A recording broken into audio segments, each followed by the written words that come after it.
orang nego, kita pun nak nego juga. Lepas tu gak, mulalah. Kalau nego sate gak, mulalah capu benda. Nak suruh pekat. Lepas tu, kalau nego tebu, mulalah bubuh air gula. Nak suruh mani. Lepas tu, kalau lah nego gapo ni, muka lain lah. Tak kira lah gapo pun.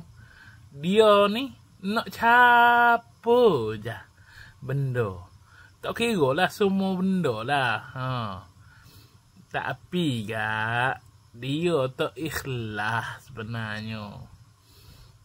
Ingatlah kalau kita nego tak ikhlas, tak lama kita nego. Pergi situ. Alah lah.